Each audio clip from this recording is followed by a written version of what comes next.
al que es digno de recibir toda la honra y toda la gloria, al Cordero que es digno. A Él alabamos y glorificamos, porque su gracia es sobre nosotros.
En mí.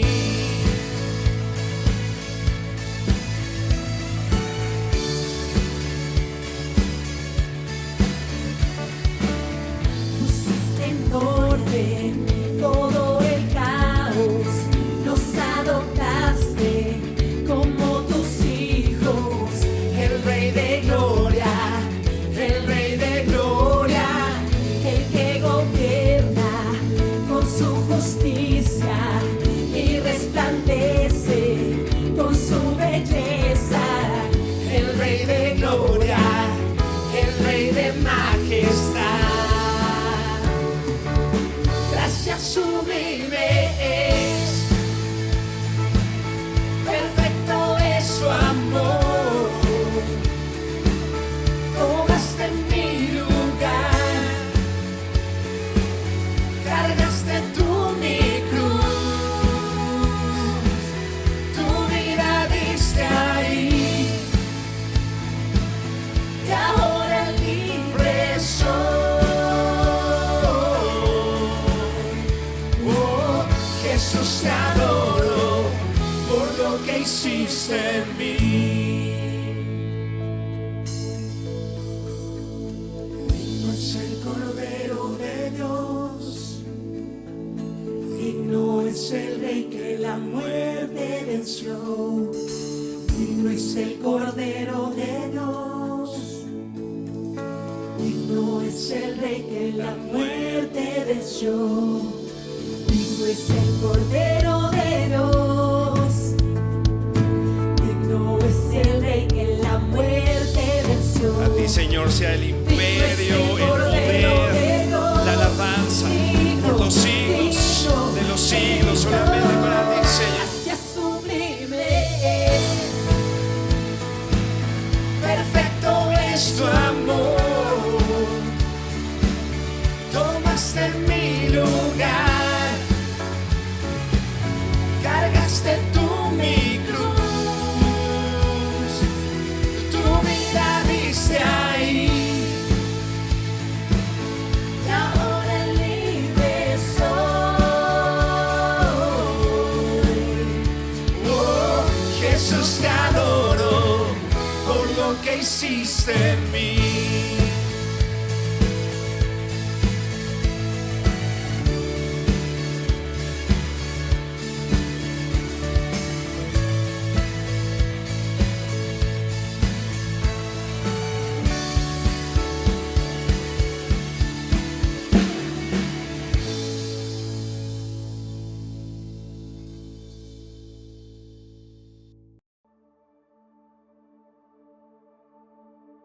Tú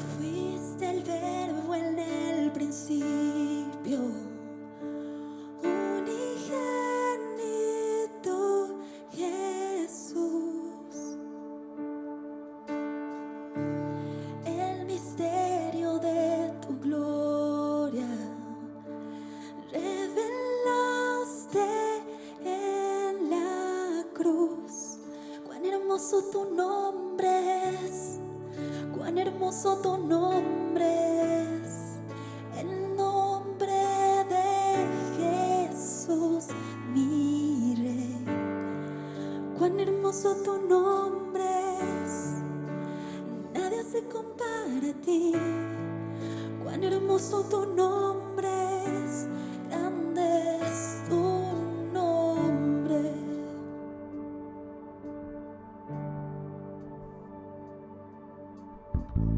Te despojaste de ti mismo para rescatarme a mí.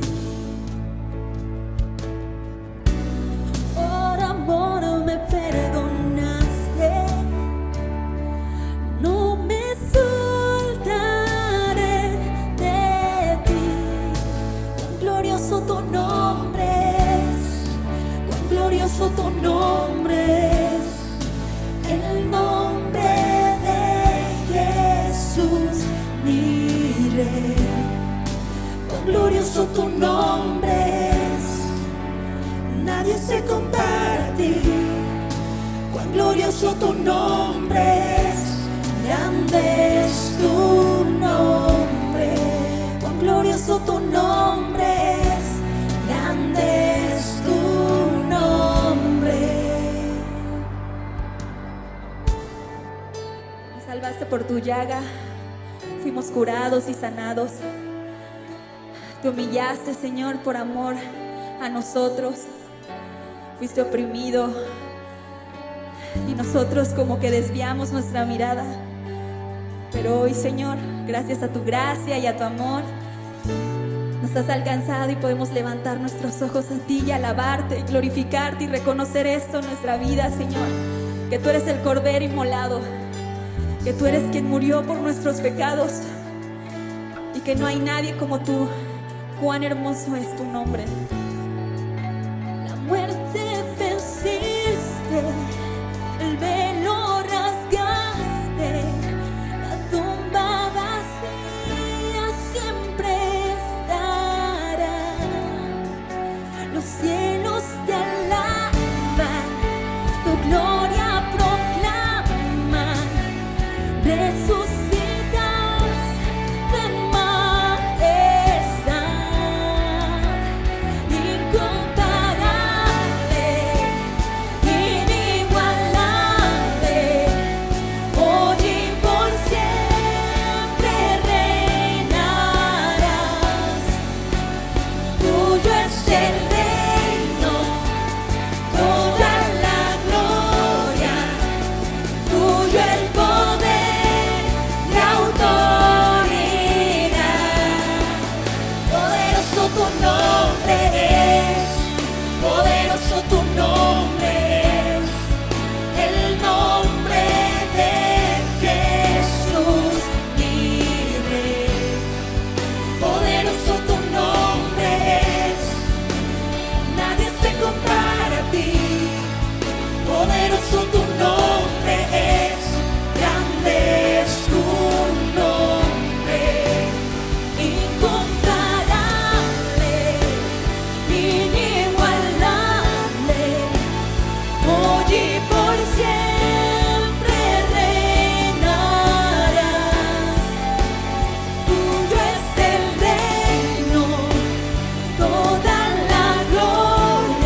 Vida Nueva para el Mundo te informa de los próximos eventos.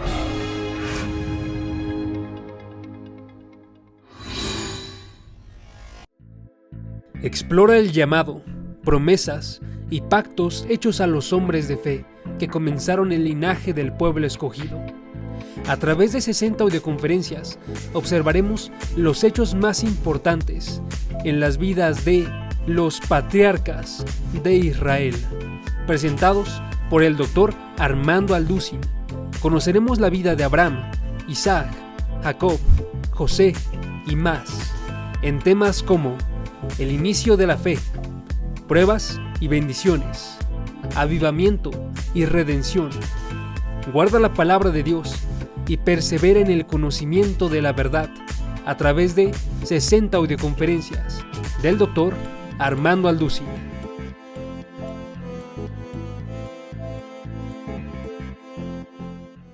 El Dr. Armando Alducin presenta Tomo 5 del Nuevo Testamento.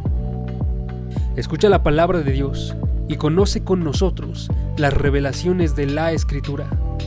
Escudriñaremos la primera carta de Juan y Apocalipsis a través de 113 audioconferencias, en donde escucharemos las profecías, advertencias y exhortaciones que Dios ha realizado, con temas como la Trinidad, mensaje a las iglesias, el falso profeta, crecimiento espiritual, el pecado de muerte y más. Atesora la palabra y busca el crecimiento espiritual a través de 113 audioconferencias del Dr. Armando Alducin.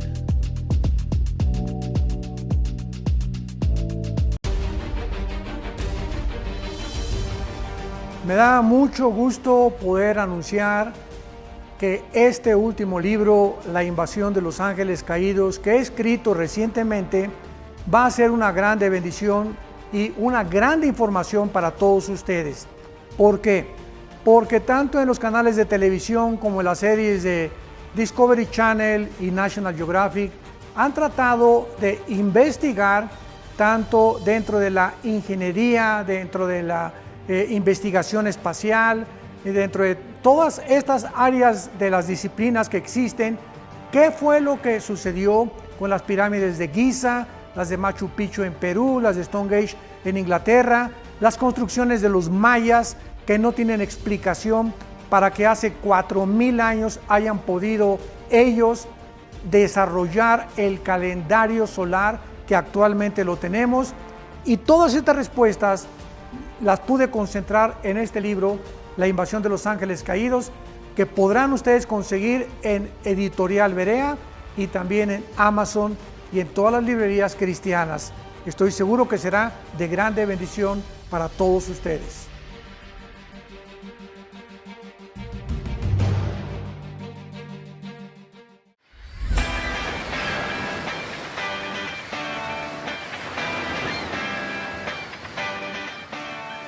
Querida familia de Vida Nueva para el Mundo, tú que nos ves en donde quiera que estés, estoy contenta de poder traerte esta gran noticia. Estamos a solamente pocos días de tener nuestro gran retiro de matrimonios en la Gran Riviera Maya, ahora en el Hotel Iberoestar Selection Paraíso Lindo, el cual tiene unas instalaciones maravillosas de agasajo para ti y para tu familia. Si es que no nada más vas a estar con tu pareja, quieres llevar hijos, quiero que sepas que tiene el hotel más de 12 albercas, entre ellas un río salvaje y una alberca de olas, un Star Camp que te va a dar a ti la seguridad que mientras tú tomas estos mensajes y conferencias de nuestros invitados especiales, anfitriones, el Dr. Armando y Marta Alducin, tus hijos van a estar con el mejor de los cuidados y en un lugar espectacular. Así como también puedes disfrutar de maravillosos buffets, desayuno y comida, también tenemos para ti la mejor gastronomía de la Riviera Maya en este hotel maravilloso, con una comida internacional que tú y tu familia pueden degustar después de cada conferencia en cada noche. Sin embargo, queremos que sepas que ahora el hotel nos acaba de dar las últimas 30 habitaciones. ¿Lo estás escuchando? 30 habitaciones más que solamente tú puedes apartar llamando a estos teléfonos que tenemos ahora en pantallas para que puedas apartar tu lugar y acompañarnos, no perderte de esta espectacular renovación de votos que vamos a tener, en donde puedes renovar no nada más votos con tu pareja, sino tú con tu persona y tú con Dios, para poder crecer y seguir sembrando, invirtiendo, no nada más en el reino, sino ahora también en tu matrimonio, en tu familia, en todas las áreas que Dios tiene para ti. No te lo puedes perder, 30 habitaciones más, no esperes más y llama ya.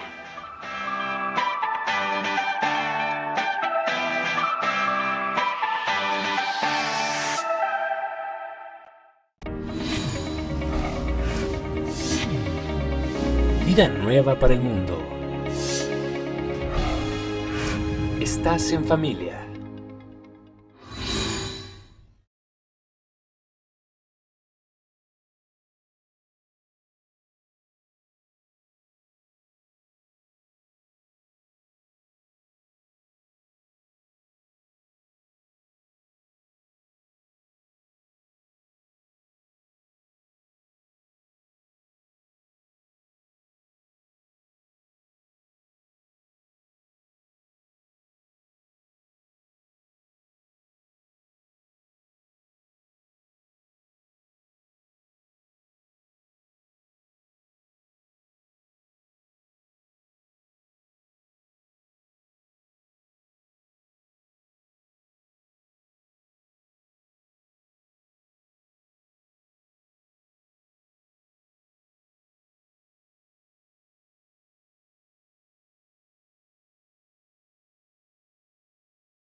Sí.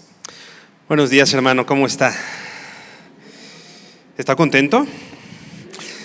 Estamos contentos porque el Señor está con nosotros, porque el Señor nos tiene en sus manos, porque nada se sale de su poder, de su soberanía. Así que nosotros descansamos y confiamos en nuestro Señor. Amén.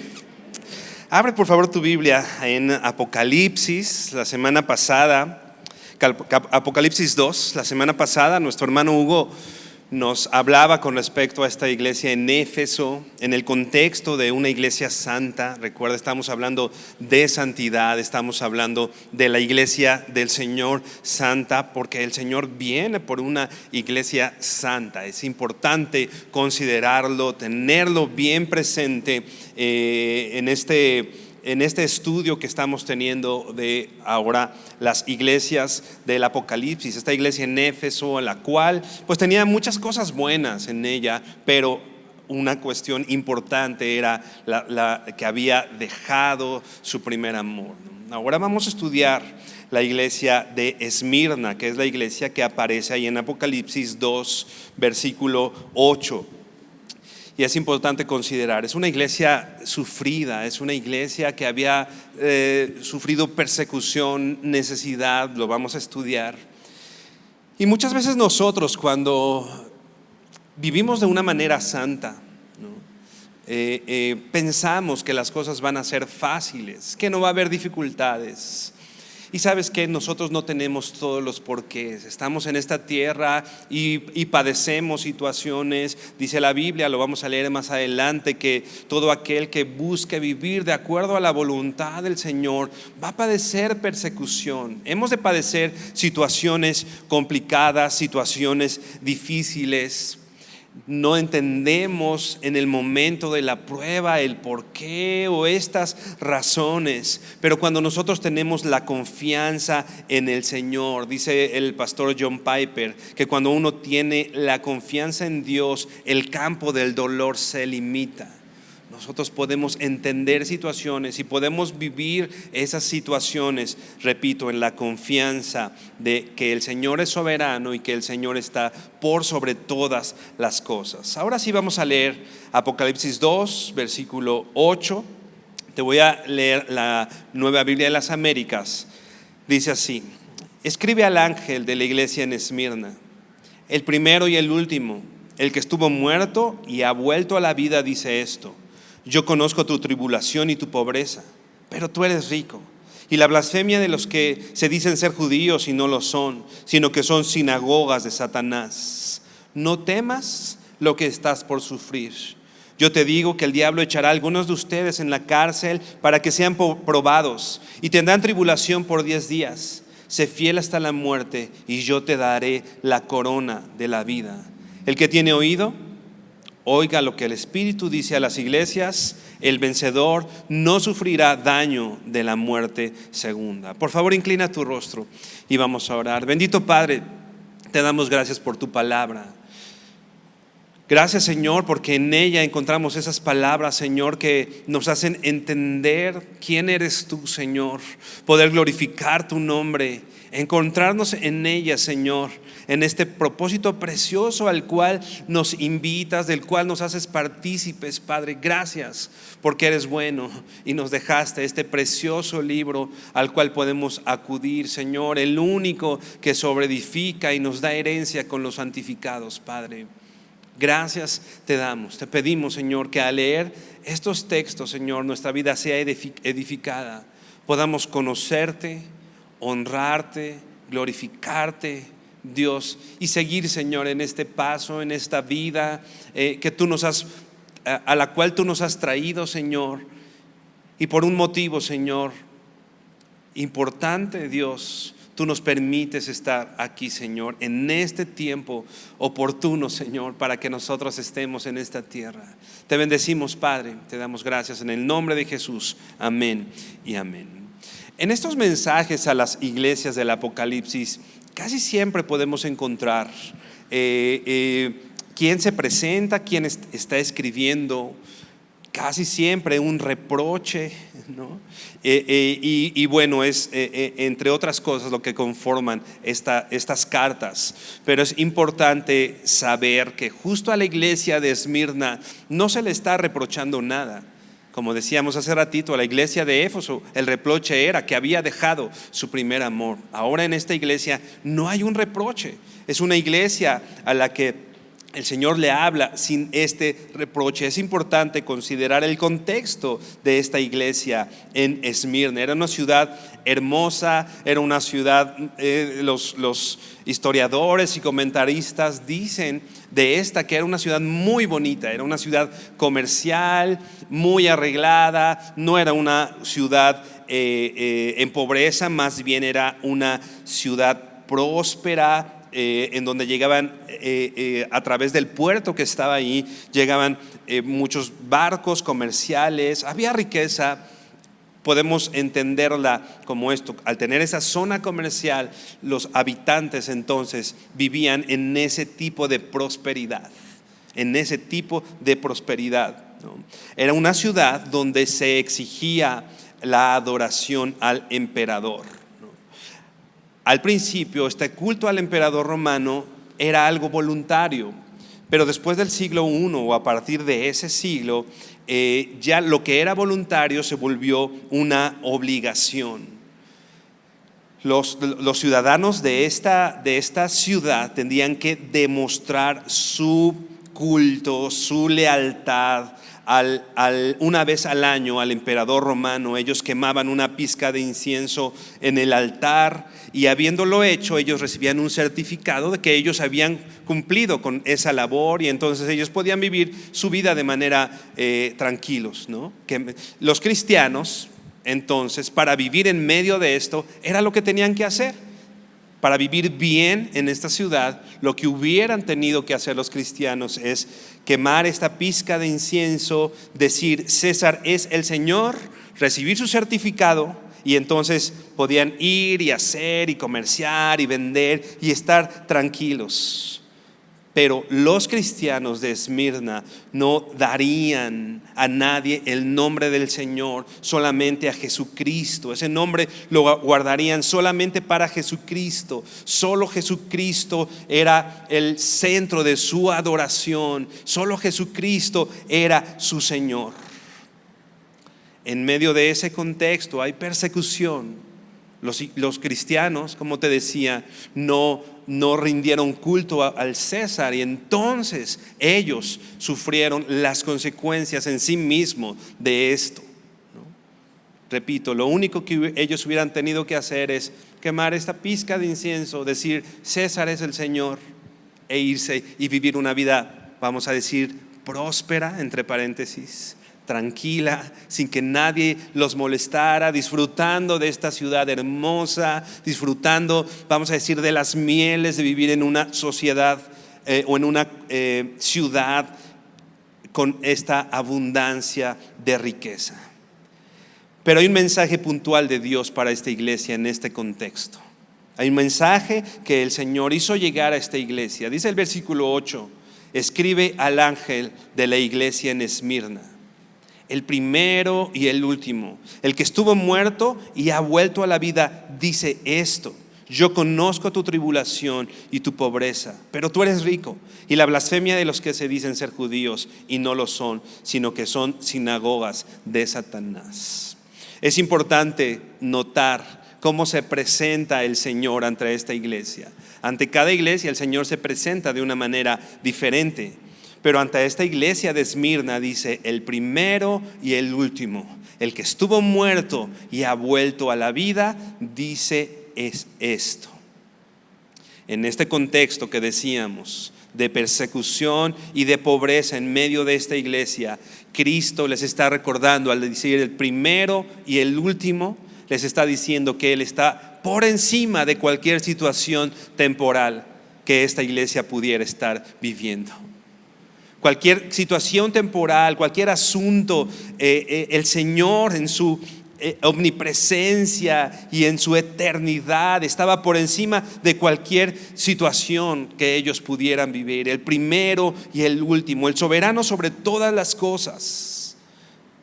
Ellos iban a ser puestos en la cárcel, muchos podrían enfrentar muerte en manos de sus perseguidores, pero el Señor es el primero y es el último. Nosotros podemos hoy estar viviendo alguna situación complicada. Nosotros podríamos estar hoy, cada uno de nosotros, viviendo aflicción. Dice el pastor Miguel Núñez, hablando de estos tiempos, que es importante que en la iglesia haya un mensaje, y este es preparar a la iglesia para la persecución. Nosotros hemos vivido de una manera fácil el cristianismo, salvo situaciones que podamos, pero nunca o difícilmente alguien en nuestra ciudad ha enfrentado la muerte por ser cristiano, o hemos sido impedidos de muchas cosas por ser cristianos. La verdad es que no.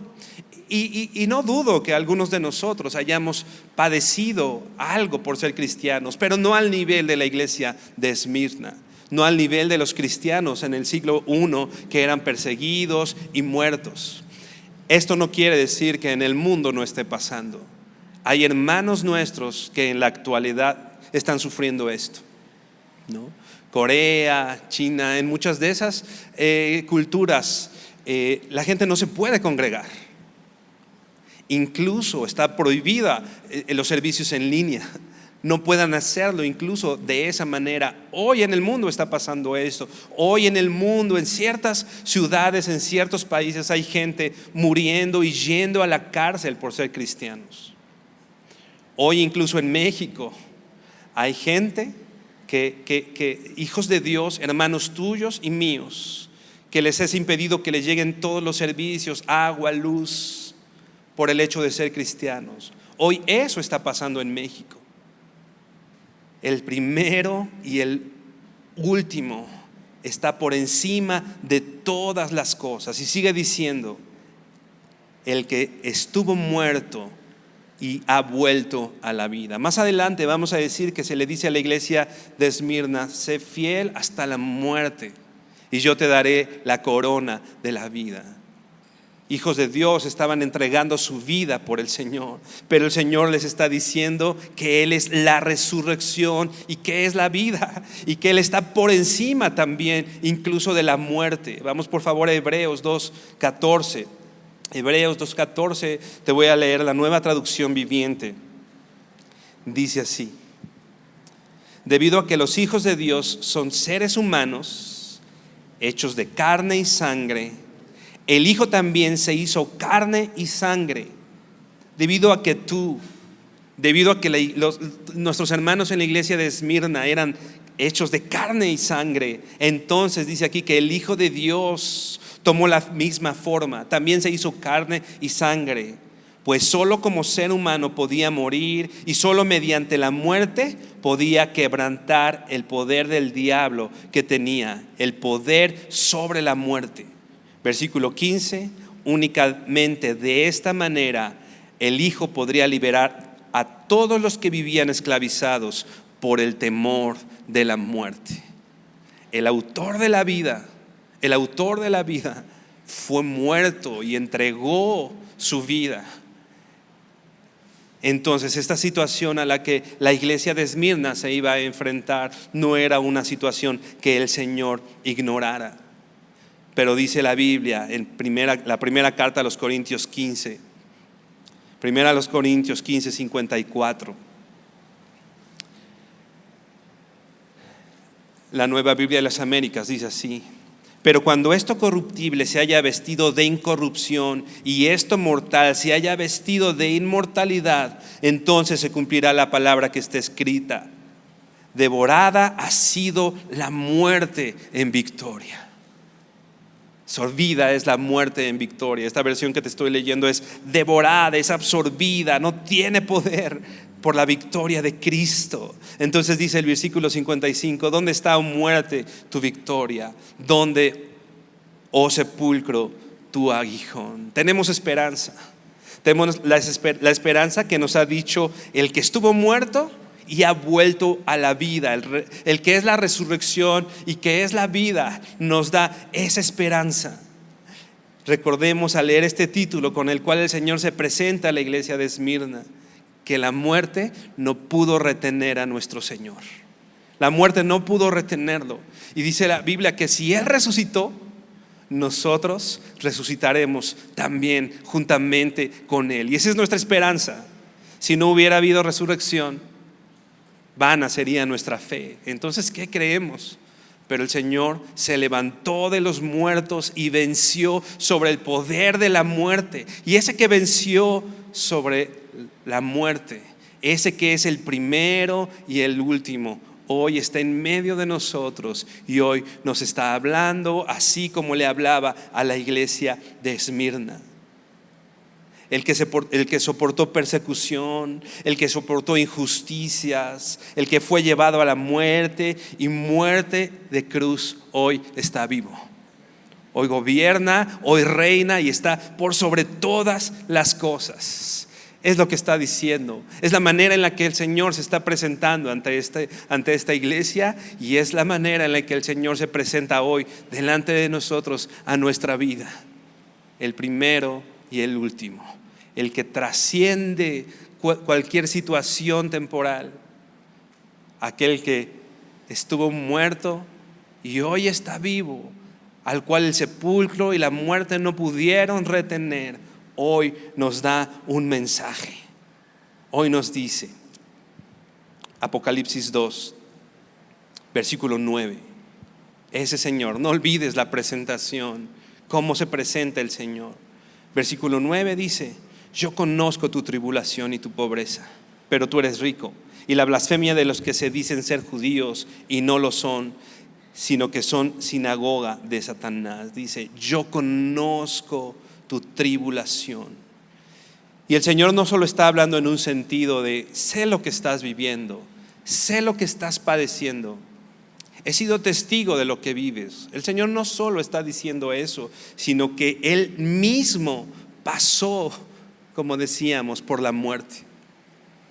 Él mismo pasó por circunstancias complicadas. Entonces cuando Él dice yo conozco lo que estás viviendo, no solo es yo soy testigo de lo que estás viviendo, sino que yo he vivido en carne propia, yo he vivido en mí mismo lo que tú estás viviendo. No lo ignoro. Repito, no solo se trata de el Señor como testigo de las situaciones, sino que Él mismo soportó esas situaciones. Por favor, vamos a Hebreos 2, capítulo 17. Hebreos 2, 17.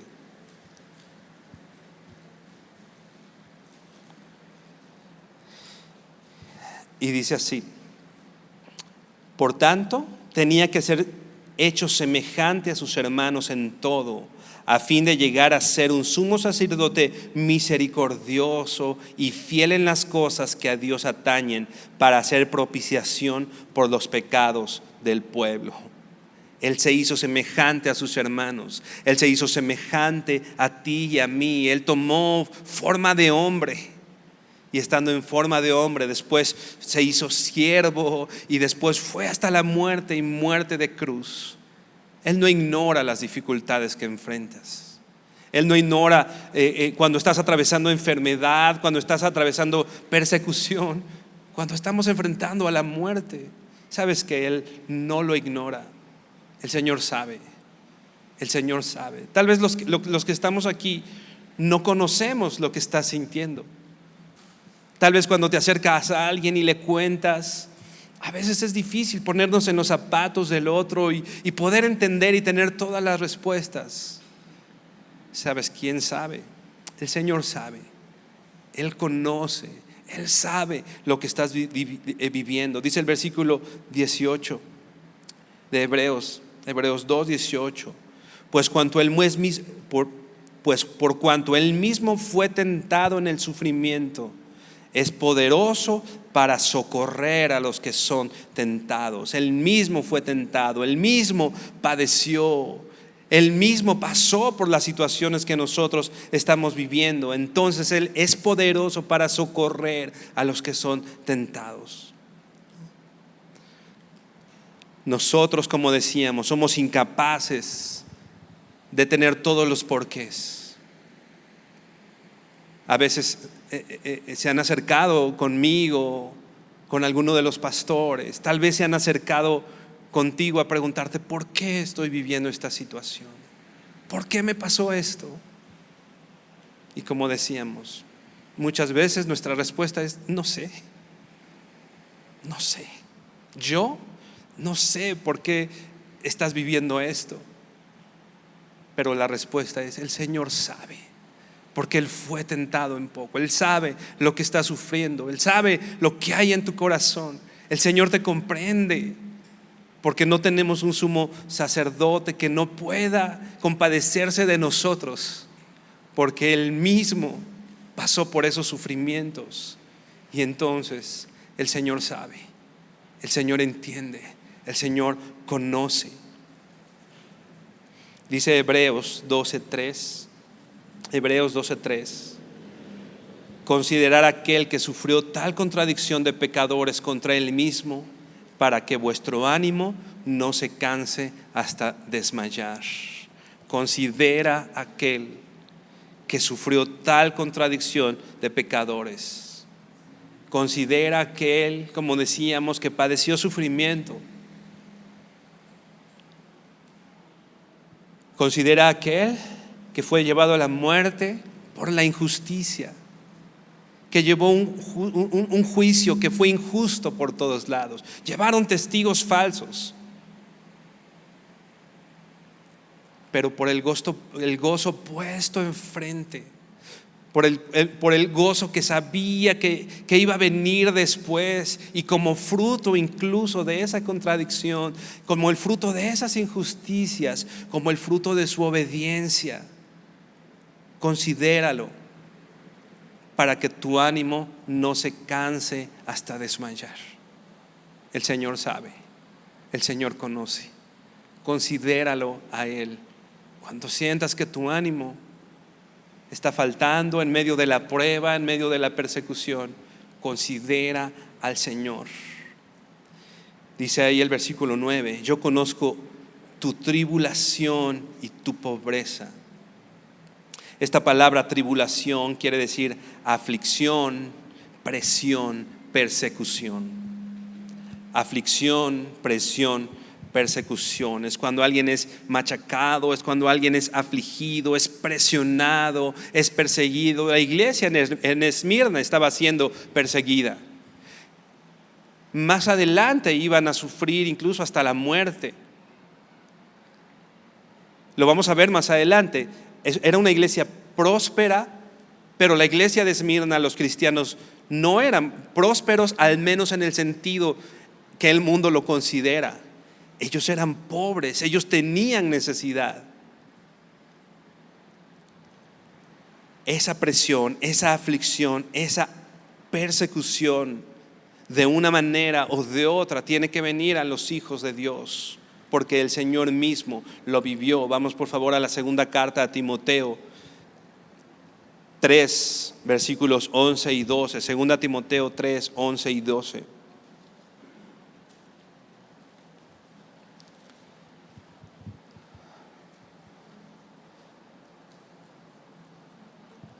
Te voy a leer la Nueva Traducción Viviente, que dice así: ¿sabes cuánta persecución y sufrimiento he soportado? Está hablando el apóstol Pablo a Timoteo.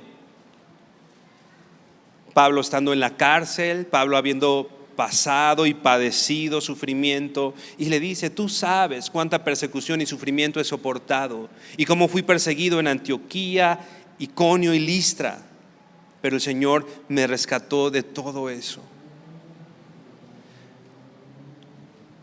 Cuando leemos en el Salmo 23 que aunque atravesemos el valle de sombra y de muerte, si te fijas que el Salmo 23 no dice que no vamos a pasar por el valle de sombra y de muerte, no dice que no lo vayamos a pasar, dice que en medio del valle de sombra y de muerte, aún en ese lugar, el Señor está con nosotros. Esa es su promesa. Hay cosas que tenemos que vivir, hay cosas que es necesario que vivamos, hay cosas que es necesario que comprendamos, que seamos formados, que sea formado nuestro carácter y fortalecida nuestra fe. Pero ¿sabes qué? El Señor está contigo, el Señor está con nosotros. Así como el apóstol Pablo decía: sabes la persecución y sufrimiento que he soportado y cómo fui perseguido, pero el Señor me rescató de todo eso. Versículo 12 dice: es cierto, todo aquel que quiera vivir una vida de sumisión a Dios en Cristo Jesús sufrirá persecución. La vida en el Señor no es una vida necesariamente fácil. A veces nosotros presentamos el Evangelio diciendo: el Evangelio es algo sencillo. Ven al Señor y se te van a acabar todos tus problemas. A veces es el Evangelio que nosotros, y entonces a alguien le dicen: ¿se me van a acabar todos mis problemas? Ok, pues soy de ahí, ¿no?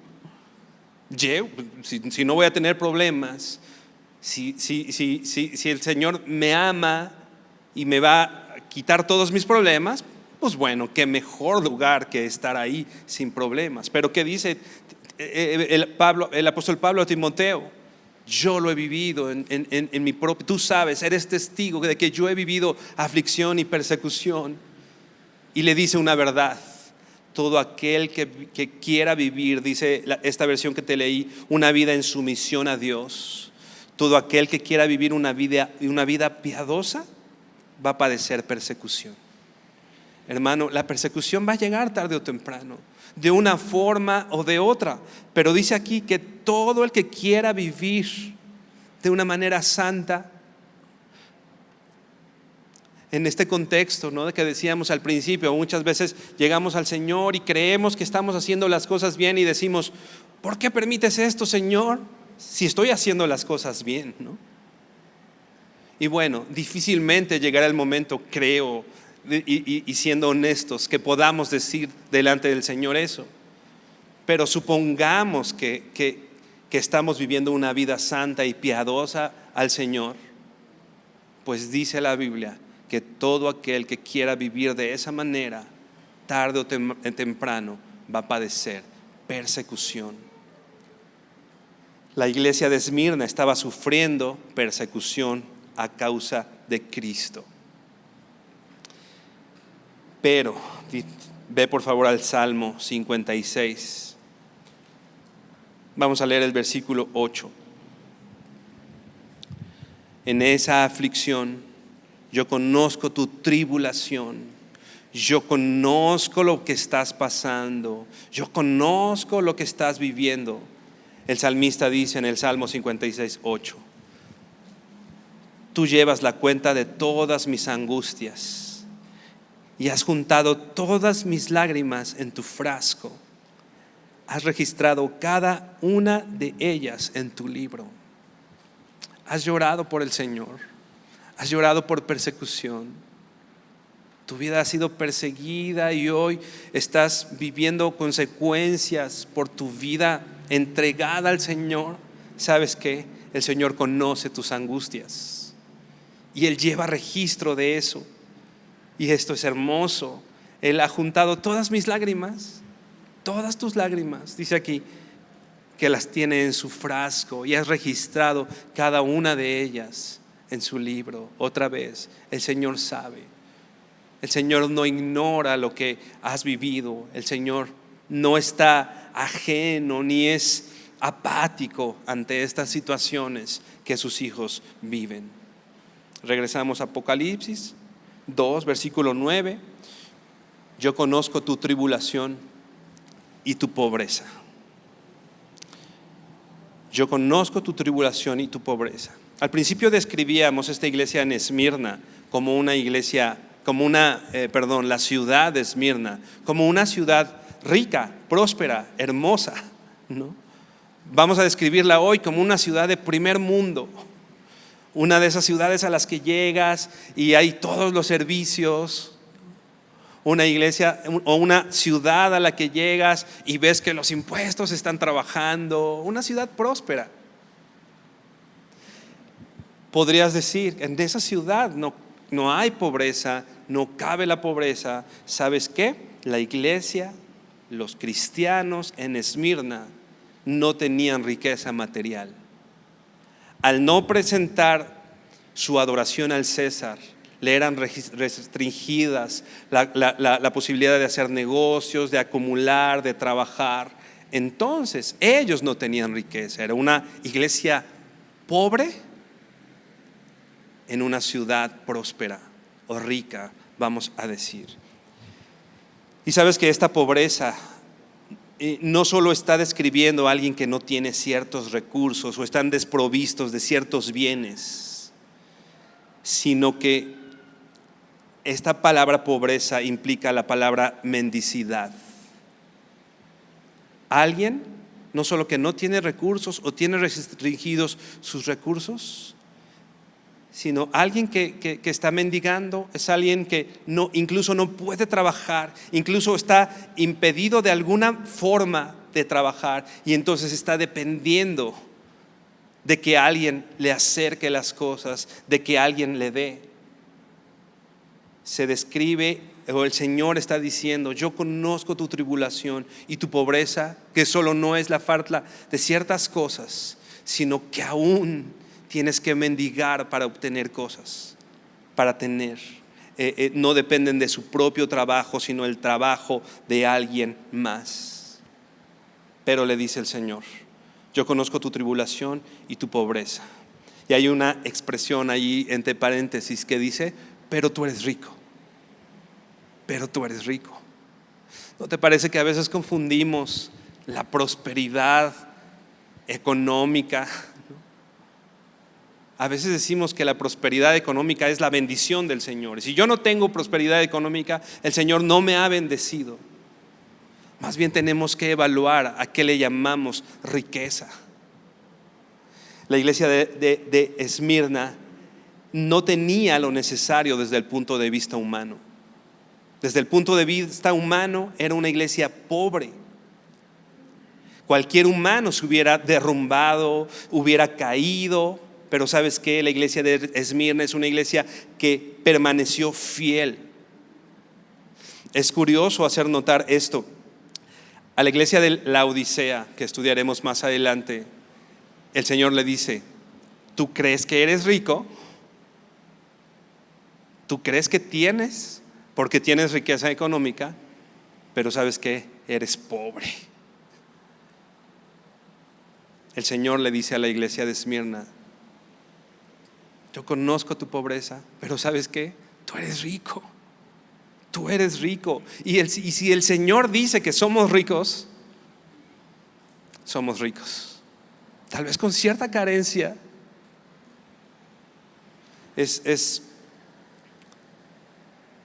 Hace tiempo estudiaba la conversión del apóstol Pablo, ¿no?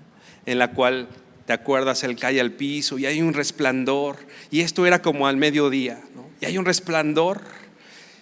¿Te imaginas el desierto a mediodía, ¿no? Cuando el sol está lo más que da? Si tú pones un foco en el desierto y lo prendes, a esa hora no pasa absolutamente nada, ¿no? Es más, el foco no se ve porque el resplandor del sol es mucho más grande que el del foco. Pero dice que se vio un resplandor, algo que incluso opacó el resplandor del sol, algo que resplandece, ¿no? Cantamos en alguna alabanza, dice: tu Señor resplandeces mucho más que el sol. A veces la aflicción, la pobreza, bueno, está presente, pero su luz resplandece de tal manera que no nos deja ver eso, porque su luz está resplandeciendo sobre nosotros. Dice un autor: todas las circunstancias externas decían que los cristianos de Esmirna eran pobres, incluso indigentes, pero Jesús vio a través de las circunstancias para ver que eran realmente ricos. Ellos eran realmente ricos. John MacArthur dice: la iglesia en Esmirna tipifica la riqueza espiritual de las fieles iglesias que han sufrido a lo largo de la historia. Pero tú eres rico. Una vez leía un libro de un pastor en Estados Unidos, una ciudad y un país próspero, que fue a África, a un lugar, a una ciudad muy pobre, y estuvo compartiendo con esa iglesia, predicaba, estaba con ellos, les llevaron ciertas cosas, ¿no? Y cuando se despiden, están este pastor estadounidense en el aeropuerto, listo para regresarse a Estados Unidos, con el pastor de esta iglesia en África, y se despiden, se dan un abrazo. En la época que se podían dar abrazos, le da un abrazo y le dice este pastor estadounidense: y ya se iban, y le dice: voy a estar orando por ti y por tu pobreza. Y el pastor africano pobre voltea y le dice: no, a ver, y se regresa. No, creo que no estás entendiendo algo. Más bien yo voy a orar por ti y por tu riqueza, porque a mí en medio de la pobreza me es bien fácil depender del Señor. El Señor no se me olvida ni un momento. Tengo que recordarlo, dependo de Él todo el tiempo. Pero en medio de la riqueza te es más fácil olvidarte del Señor. Ahí es como en medio de la pobreza somos ricos. Tenemos lo más importante. No se nos olvida, ¿no? Señor, el pan de cada día, dámelo hoy, no sé mañana. Mañana dependeré otra vez de ti y de tu provisión. A veces la riqueza material es un impedimento para que podamos ver al Señor. No estoy diciendo que es malo tener recursos, por supuesto que no es malo, ¿no? Quien los tiene y lo usa como bendición y sabe que esos recursos han venido de la mano del Señor, por supuesto, no estoy diciendo que eso es algo malo en sí. El recurso no lo es algo que el Señor nos da, pero en medio de la pobreza nos es más fácil ver al Señor. La Biblia hace mucho la relación entre la persecución y la fortaleza espiritual. ¿Cómo fue que creció la iglesia ahí en el libro de los Hechos? No creció por sus grandes campañas. ¿Cómo creció la iglesia? Por la persecución. Y me serán testigos, Jerusalén, Samaria y hasta lo último de la tierra. Y no era que en ese momento los discípulos voltearon y fueron. Se quedaron en Jerusalén. Vino persecución, la muerte de Esteban, el primer mártir. Y entonces ellos salen huyendo, pero huyendo, predicando el evangelio. Y entonces llegó a Damasco. Entonces llegó a diferentes lugares. ¿Cómo fue que la iglesia del Señor se hizo próspera? Y no estoy hablando económicamente. ¿Cómo fue que la iglesia del Señor se fortalecía y crecía? A través de la persecución. A través de la persecución. Dice la Biblia también que cuando los discípulos eran golpeados y maltratados, los agarraban en una ciudad y los maltrataban por predicar el evangelio, ¿sabes cómo salían ellos? Contentos. No decían, ay, qué injusticia. Salían contentos de haber sido tenidos por dignos de padecer por Cristo. El padecimiento por Cristo va vinculado a una fortaleza espiritual. Santiago dice, hermanos míos, tened por sumo gozo cuando estés en diversas pruebas, por el fruto, sabiendo que la prueba de vuestra fe produce paciencia. El apóstol Pedro dice ahí en 1 Pedro 5:10 que después de haber padecido un poco, el Señor los perfeccione, afirme, fortalezca y establezca. Pero esto es después de haber padecido un poco. Dice también John MacArthur, las bendiciones cristianas más puras son las que se fraguan en el horno de la adversidad. Repito, las bendiciones cristianas más puras son las que se fraguan en el horno de la adversidad. Apocalipsis 2:10. No temas lo que estás por sufrir. Yo te digo que el diablo echará a algunos de ustedes en la cárcel para ser probados. No temas lo que estás por sufrir. Si te fijas, el Señor no le está diciendo, no vas a sufrir en esta tierra. Alguno diría, pare de sufrir. ¿Qué le está diciendo el Señor aquí a la iglesia? ¿Qué le dijo el Señor a Ananías cuando lo envió con el apóstol Pablo a que orara por él? Ananías, Señor, es que el taxista, sí sabes más o menos que él estaba matando a tus hijos, ¿no? Ve, porque instrumento escogido me es este, y es necesario que él aprenda todo lo que tiene que padecer por mí. No le está diciendo a la iglesia que no va a sufrir, le está diciendo a la iglesia, no temas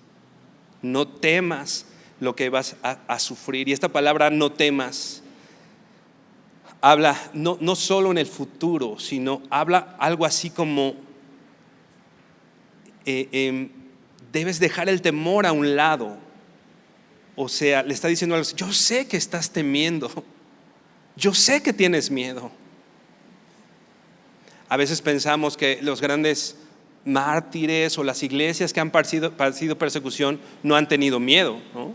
Pensamos que son así como superhéroes, ¿no? Que no tienen miedo y enfrentan. Pero ¿sabes qué? El miedo es algo humano, ¿no? Y el Señor sabía que en la iglesia de Esmirna había temor y había miedo. Pero el Señor les está diciendo, no tengas miedo, no temas lo que vas a padecer, toma fuerza. Lo que decíamos, considera aquel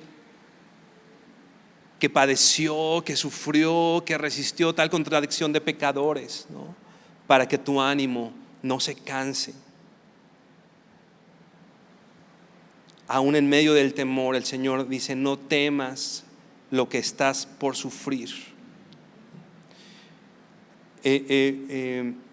Vamos por favor a la segunda carta a los Corintios 12.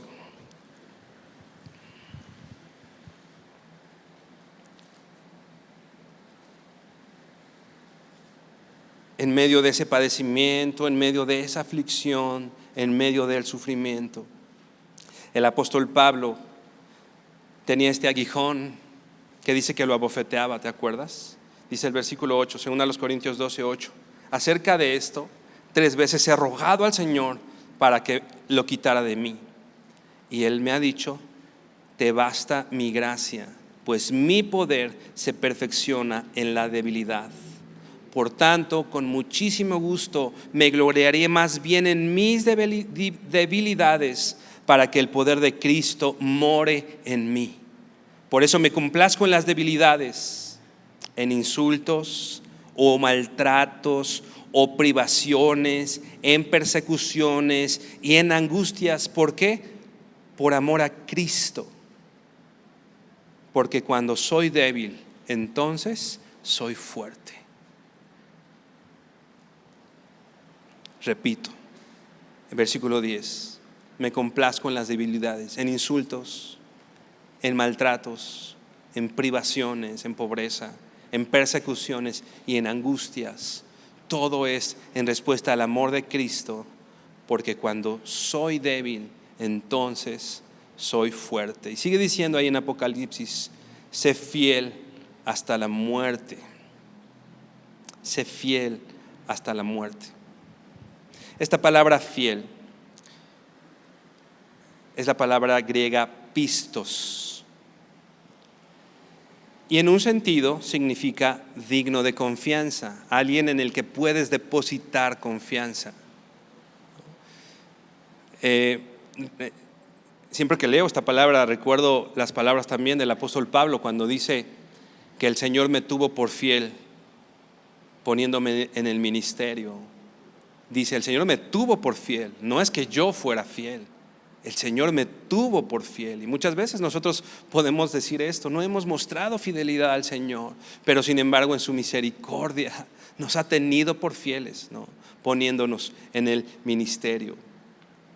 ¿Significa eso digno de confianza? Cuando le dice sé fiel hasta la muerte, podemos pensar que le está diciendo: sé fiel, muestra tu fidelidad, muestra que podemos ser dignos de confianza hasta la muerte.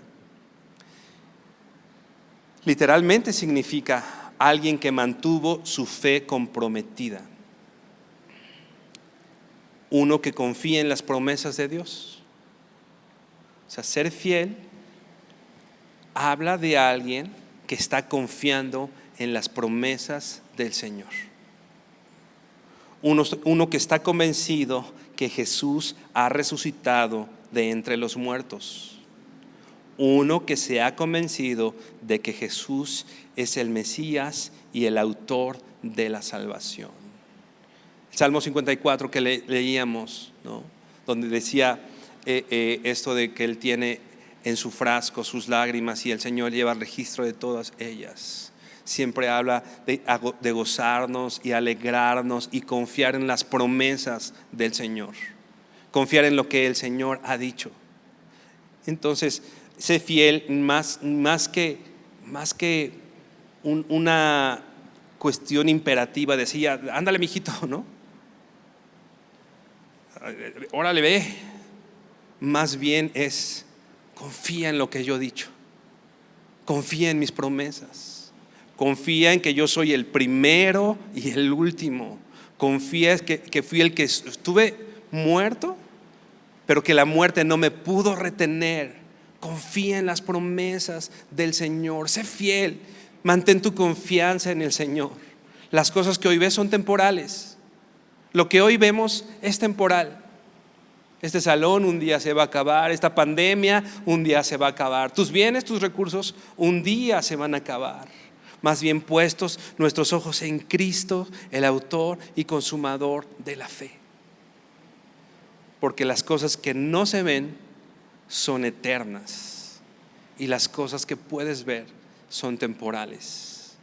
Mantén tu confianza en el Señor y muestra esa fidelidad a tu Señor, porque el Señor recompensa la fidelidad. Sé fiel hasta la muerte y yo te daré la corona de la vida. Sé fiel hasta la muerte. Dice que ellos iban a ser entregados incluso a la cárcel, incluso algunos de ellos iban a morir. Mantente agarrado de las promesas del Señor hasta la muerte. Mantente tomado de las promesas del Señor en medio de las dificultades que estás viviendo. Mantente tomado del Señor en medio de la enfermedad, en medio de la tristeza, en medio de la persecución, en medio de la aflicción. Incluso hasta la muerte, dice aquí.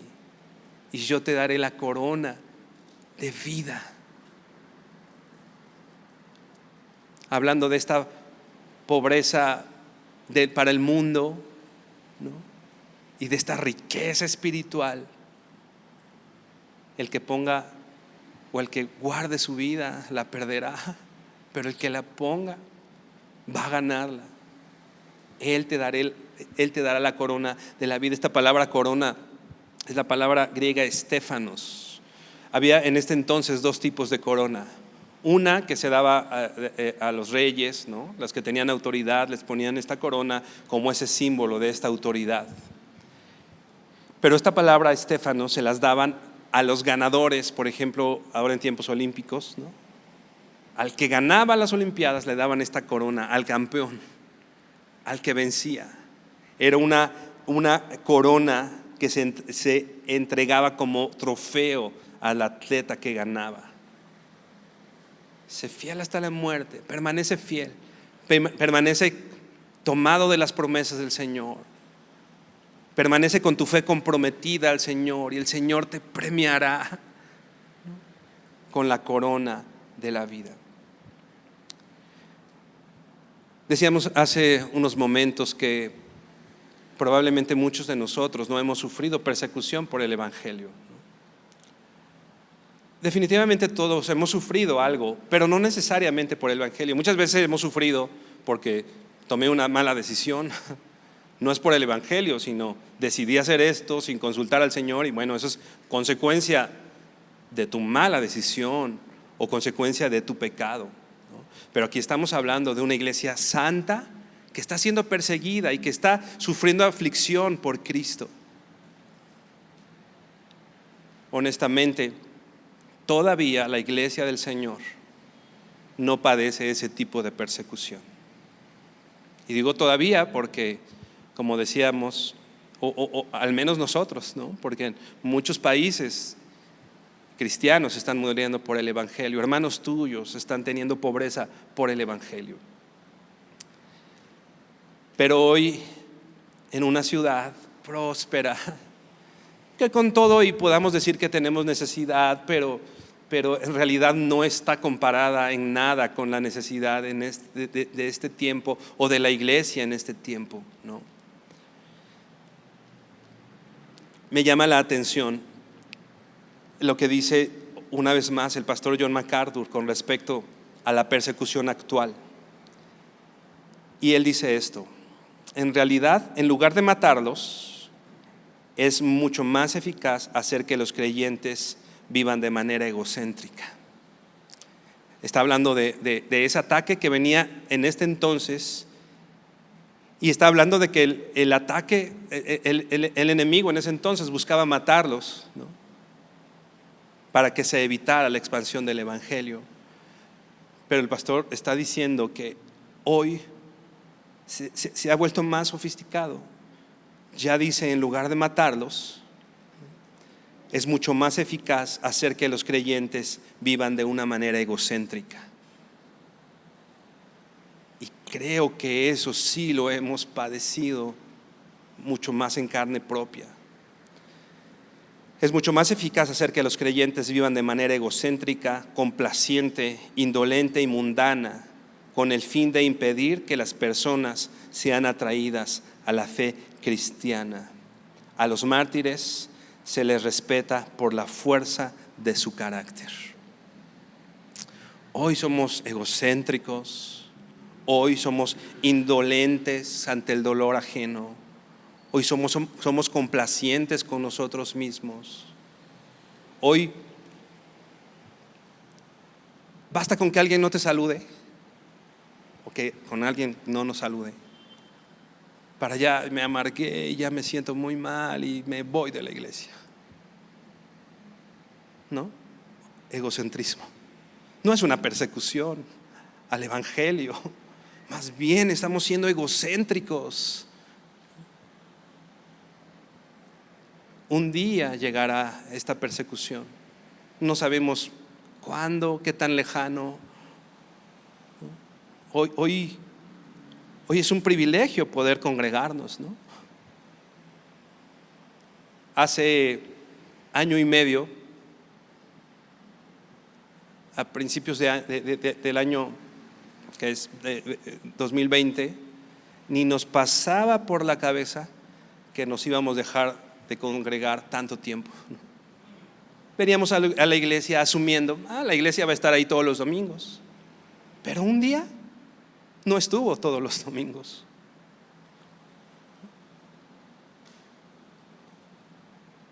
Y de pronto es fácil conformarnos a eso, ¿no? Y de pronto se pueden ver limitadas nuestras reuniones como en otros países, etcétera, ¿no? Sé fiel hasta la muerte y el Señor te dará la corona de la vida. Ya para terminar, la palabra Esmirna viene de la palabra mirra, ¿no? En realidad podría traducirse tal cual, mirra. La mirra, si tú recuerdas, aparte de ser de estos regalos, ¿te acuerdas que los magos les dieron al Señor cuando nacía?